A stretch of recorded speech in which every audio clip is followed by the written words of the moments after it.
Off-grid cooling is not what most people think it is. And I know that because 3 summers ago, I decided to build my own system from scratch. No utility hookup, no window unit, no monthly bill.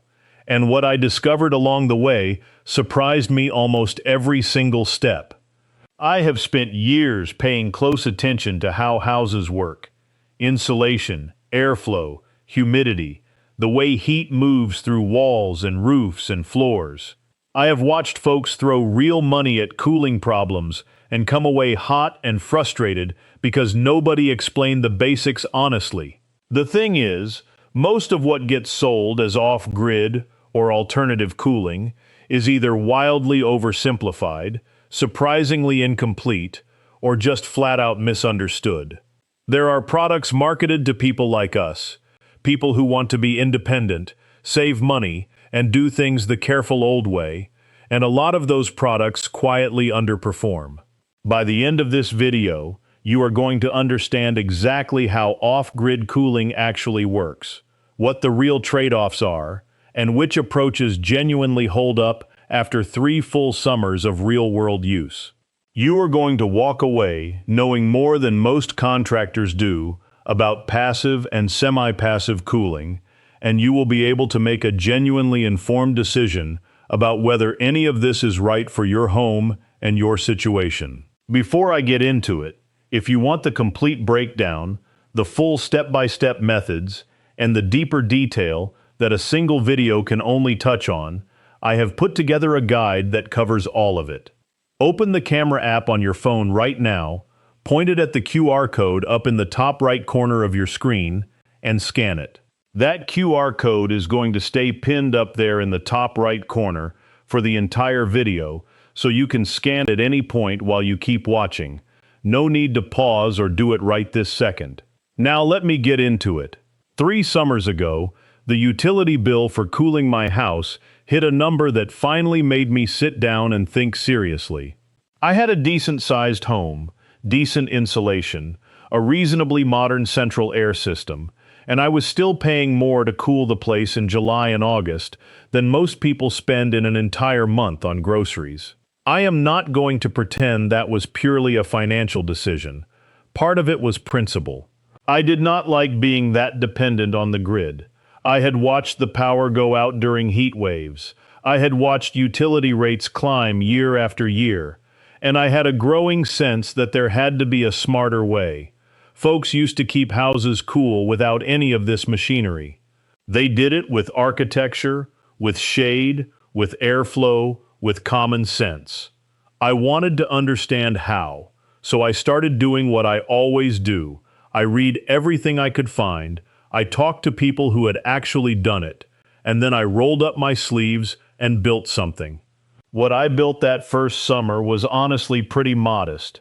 A combination of improved passive ventilation, a couple of simple DIY evaporative coolers for the dry parts of the day, and a serious rethink of how I was using shade and window coverings. And that first summer taught me far more about what does not work than about what does.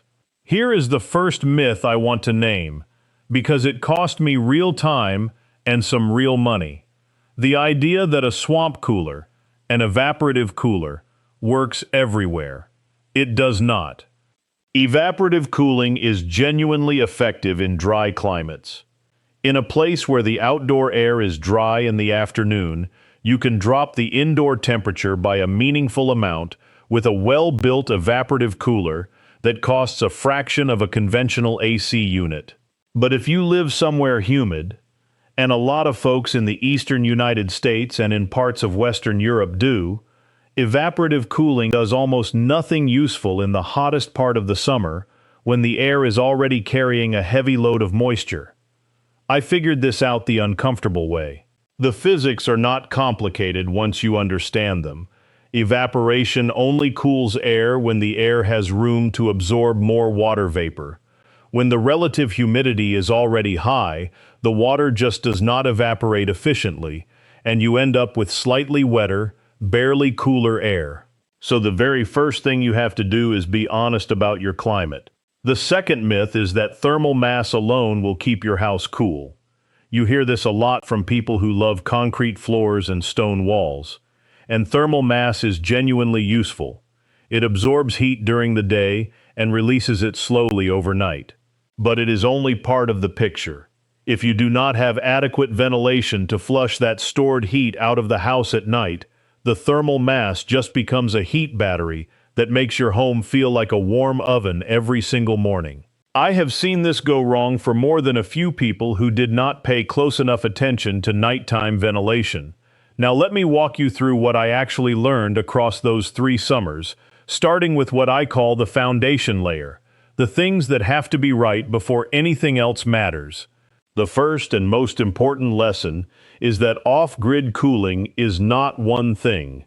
It is a stack of overlapping strategies, and the single biggest mistake I see people make is jumping straight to a device, a cooler, a fan, a gadget, before they have addressed the fundamentals of their house.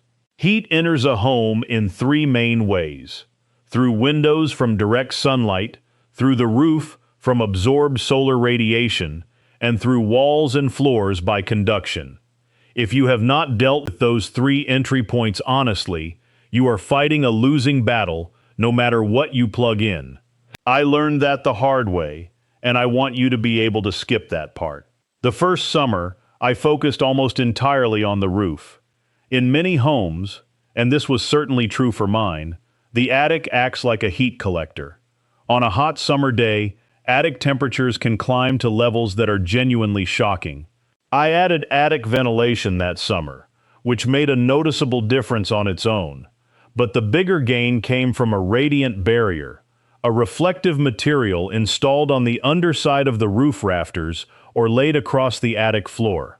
It does not stop heat from getting into the attic, but it dramatically reduces how much of that radiant heat transfers down into the living space below.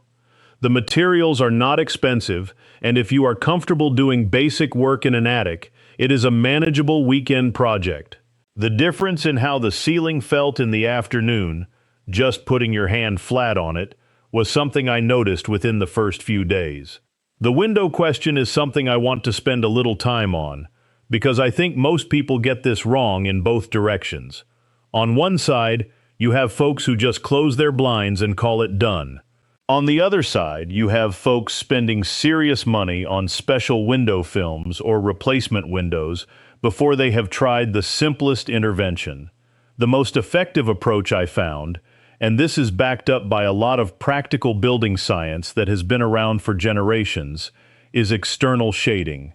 A deep overhang, a well-placed awning, or even a simple trellis with climbing plants on the south and west sides of the house does more to reduce solar heat gain through windows than almost anything you can put on the inside of the glass.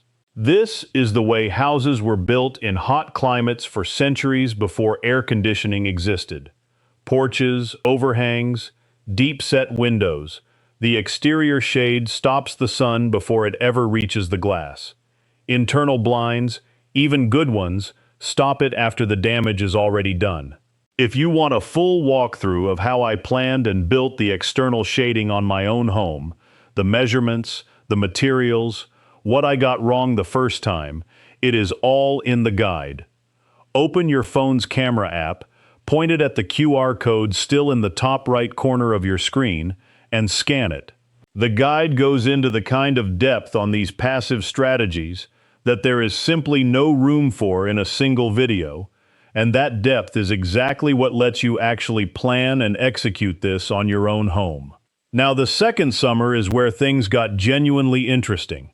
By that point, I had the roof and the windows under much better control.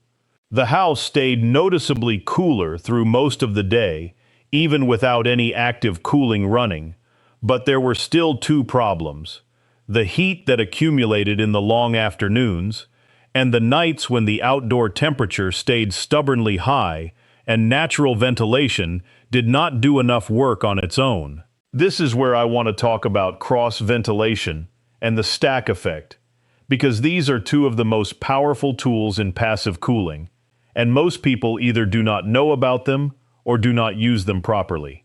Cross ventilation is straightforward on the surface.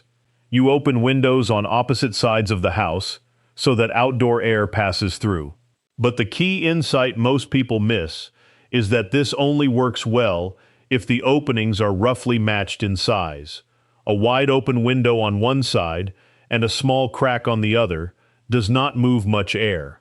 The other thing people commonly get backwards is the direction. You want the inlet on the side the prevailing breeze comes from, and the outlet on the sheltered side. I have watched folks set up fans pointing the wrong direction and spend a whole afternoon wondering why the house is not cooling down. The stack effect is a little more subtle, but once you see it work, you will use it every summer for the rest of your life. Warm air rises. If you open high windows or vents near the top of your house at night, and low windows near the bottom, the warm air inside rises and escapes through the high openings, while cooler night air is drawn in below. It creates a gentle but consistent movement of air even on still nights when there is no breeze at all. A well-designed whole-house fan, the kind that exhausts air up through the attic, is the mechanical version of this same principle. I added one in the second summer. On a reasonably cool night, it can flush the accumulated heat out of an entire house in under an hour. That single addition changed the third summer more than almost anything else I had done up to that point, and it holds that title to this day. I want to pause here for a second. If you have been watching this channel for a while, you know I genuinely try to answer questions in the comments. A lot of folks share their own experiences there. Things they have tried, things their parents did, strategies that worked in their particular climate and house. If this kind of conversation is useful to you, hitting subscribe is the best way to stay part of it. I am around, and the questions people ask in the comments shape what I cover next. Now, back to the third summer.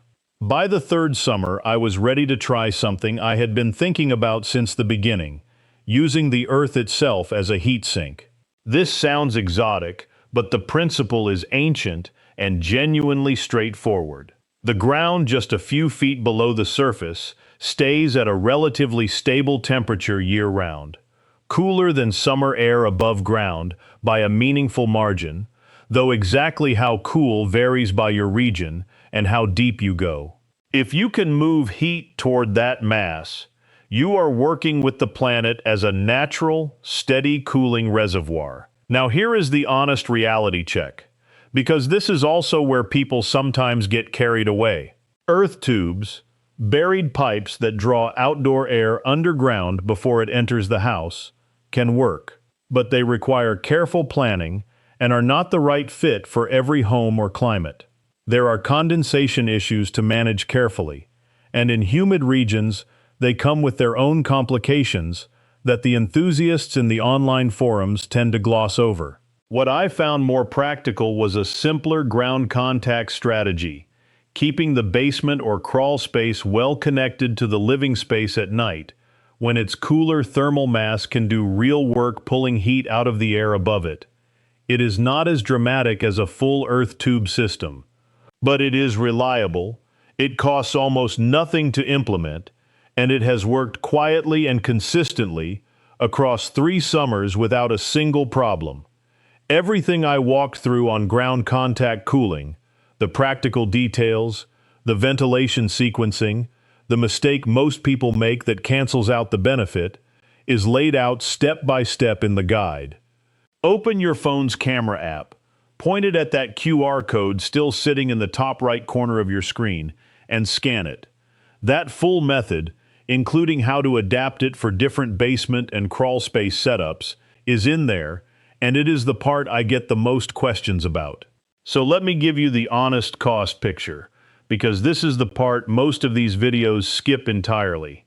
Radiant barrier materials for a standard attic run somewhere in the range of a few $100s if you do the work yourself, less if your attic is small. Attic ventilation improvements, depending on what you already have, might cost a similar amount.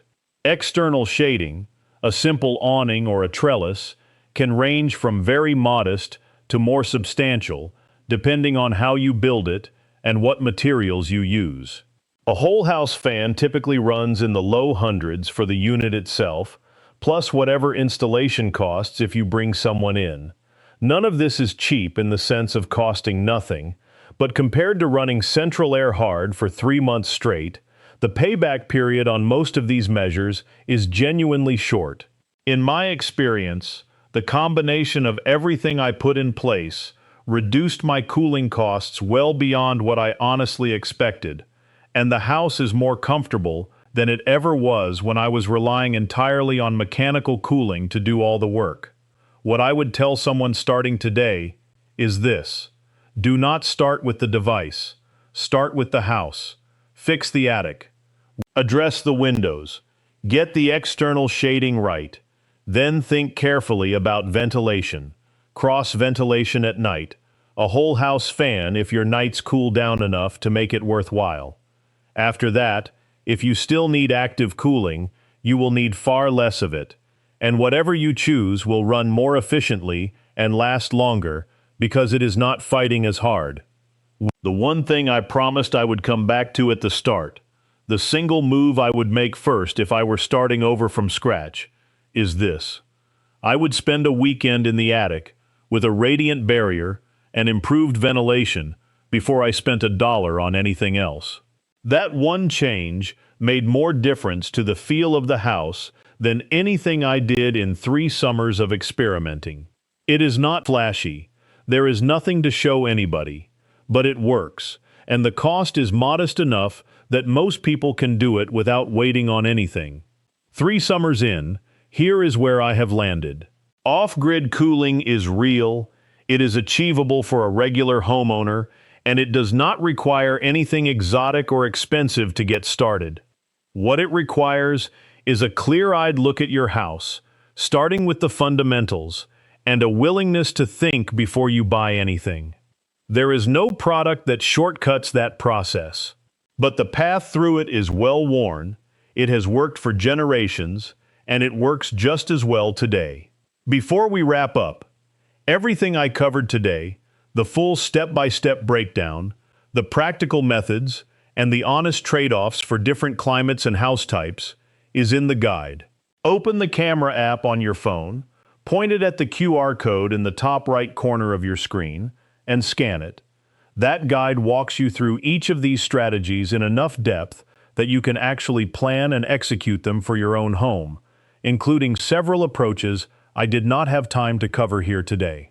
This week, if you do nothing else, walk up into your attic on a hot afternoon and put your hand flat on the ceiling below. If it is warm to the touch, you have your first project, and it is the most important one.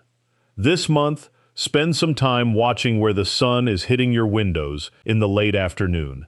That is your second project. After that, work through the layers one at a time, the careful, considered way. There is no rush, and there is no substitute for doing it right.